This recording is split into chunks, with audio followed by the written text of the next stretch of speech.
and welcome back. Today is Sunday and I'm fixing to head out of the house for an Easter event. But I wanted to hop on here real quick and let you guys know that my filming is going to look a little different this week. My nephew, who is 3, is going to be staying with us, and so my attention is going to be taken up just a bit. So I thought that maybe this would be a fun opportunity to share with you guys what we had for dinner throughout the week, so that if you're in a dinner rut and need some inspiration, that maybe you could gather some ideas to add to your grocery list. I really enjoy hanging out with you guys, and if you like the content that I'm putting out, I would greatly appreciate it if you would like and subscribe so that we can continue to hang out more often. So without further ado, let's move into Monday night's dinner.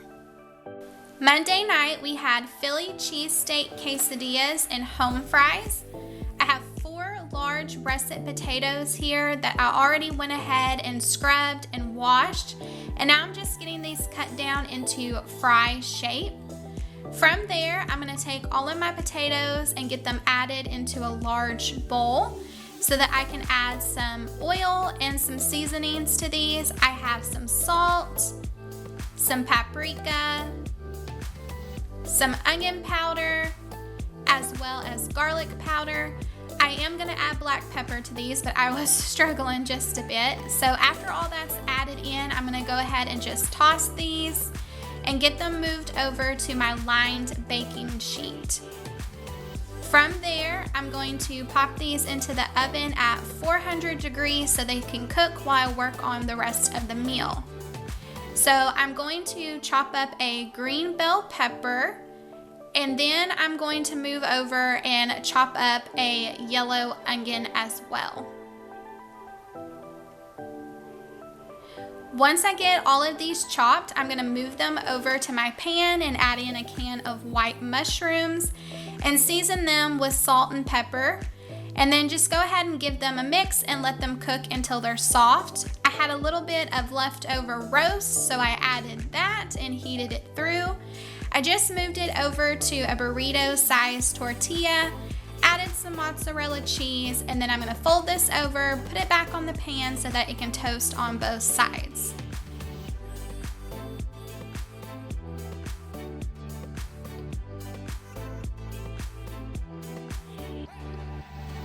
Tuesday night, we had orange chicken, broccoli, and rice. So I have 2 bags of broccoli florets that I added to a bowl with some oil, salt, and pepper.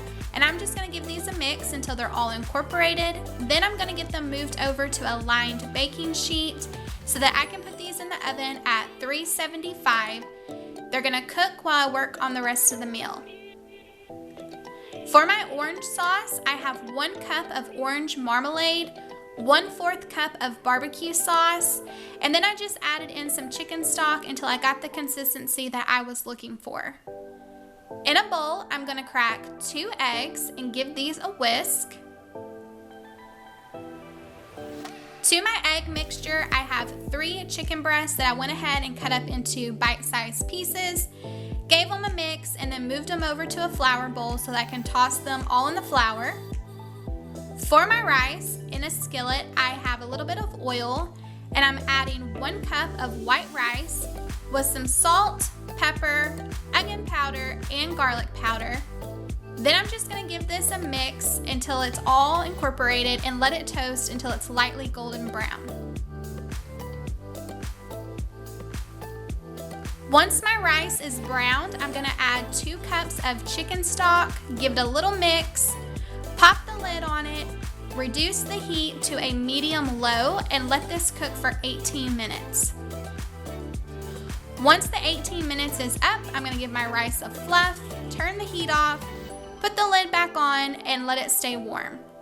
In the meantime, I'm just going to cook my chicken in batches until I have it all fried up. Then I'm going to move it over into a large bowl, add my sauce, and give all of my chicken a mix.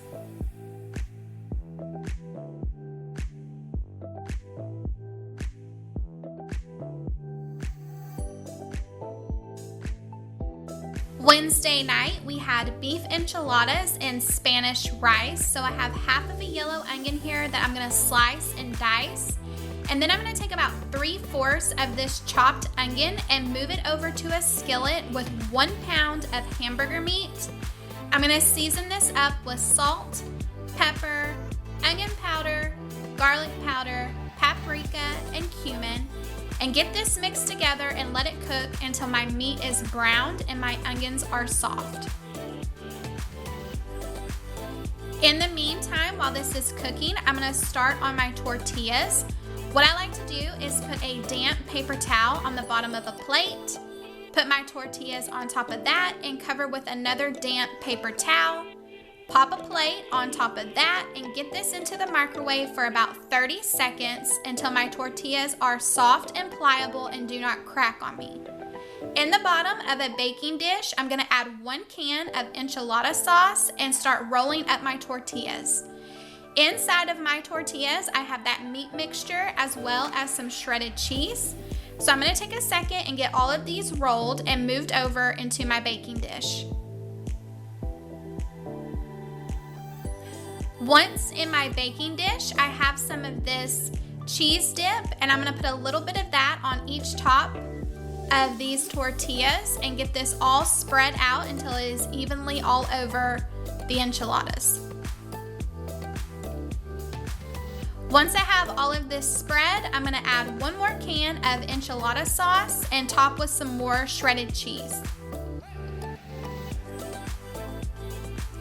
Before I start on my rice, I'm going to get these into the oven at 400 degrees so that they can warm through while we're cooking our rice. I have 1 Roma tomato here that I'm going to go ahead and dice up into small pieces. Just like Tuesday night's rice, I'm starting off in a skillet with 1 cup of white rice that I'm going to season with salt, pepper, onion powder, garlic powder, and then I have some Knorr tomato chicken powder that I'm going to add to this as well. I'm going to get this all mixed together.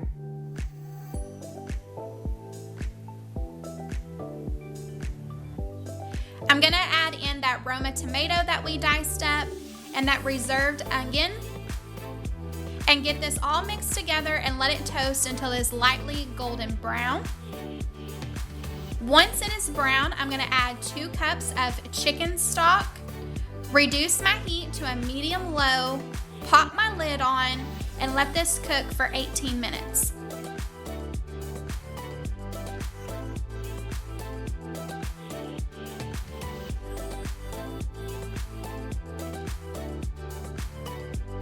Thursday night, we had what I like to call poor man's chicken fried steak, gravy, mashed potatoes, and green beans. So in my large bowl, I have 1.5 pounds of ground beef that I'm seasoning with salt, pepper, onion powder, garlic powder, and Worcestershire sauce. And I'm going to just take a second to get that all mixed together. Feel free to use a fork.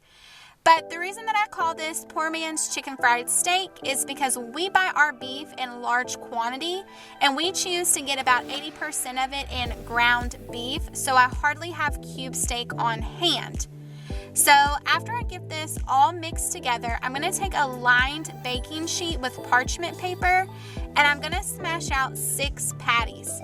Now, the reason that you do this is because after we get these smashed out, we are going to put these in the freezer for about an hour. And the reason that we're doing this is because it makes it so much easier to dip into our egg wash and flour without the patty just falling apart on us. After I get these all smashed out and in the freezer, I'm going to take 3 eggs in a large bowl, along with 1/4 cup of milk and give this a whisk. In another bowl, I'm going to add in my flour.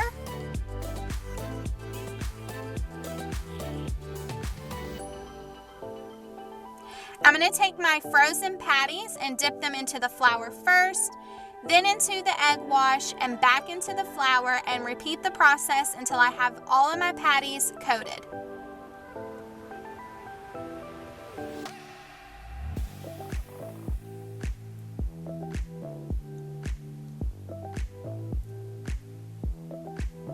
Once my patties are all coated, I am just going to fry these up in a skillet in batches. And you just want to cook these until they're cooked through and golden brown on both sides.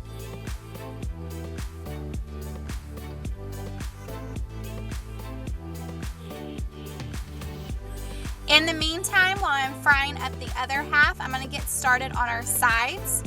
I am just following the directions on the back of this gravy mix. As well as following the directions on the back of these instant mashed potatoes. I really needed to get these out of my pantry. For our green beans, I have 2 cans of green beans. And to these, I'm going to add some Knorr chicken powder, as well as some pepper, salt, and a tablespoon of butter.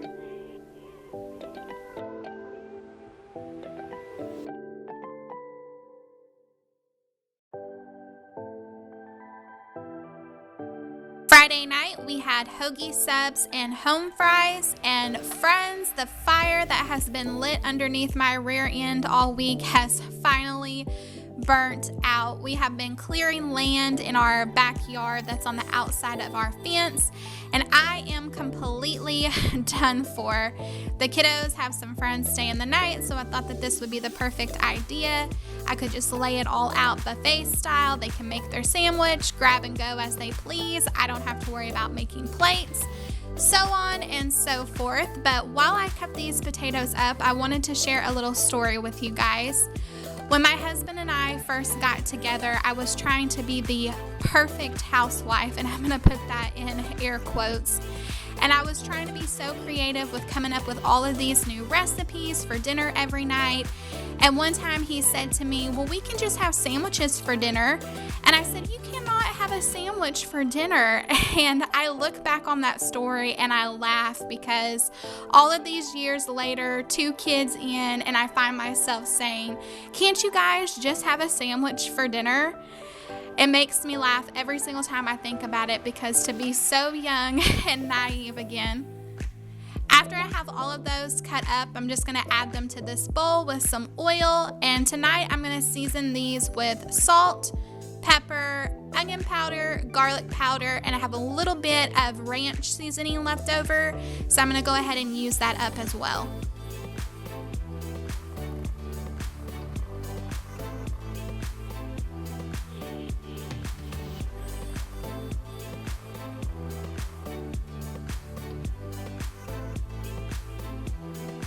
After I get all of my seasonings on, I'm just going to take a second and give these a good mix so everything is evenly coated.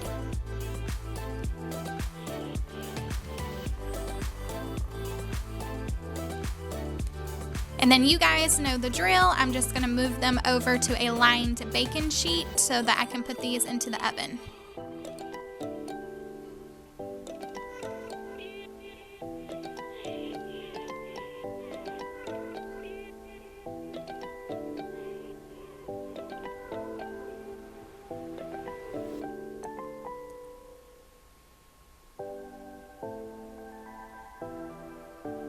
I'm just going to get these in the oven on 400 degrees until they're fork tender and golden brown.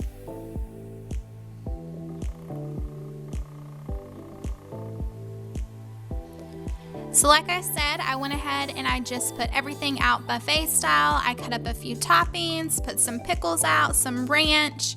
We have a couple of meat options. We've got the fries, and then I sent out some homemade chocolate chip cookies that desperately need to get ate up.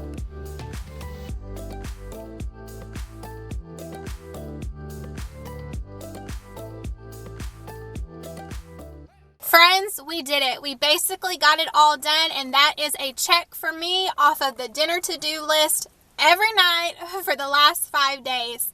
I want to say thank you for taking time out of your day to spend time with me. I had a blast with you guys as always. And until next time, I'll see you later, friends. Bye.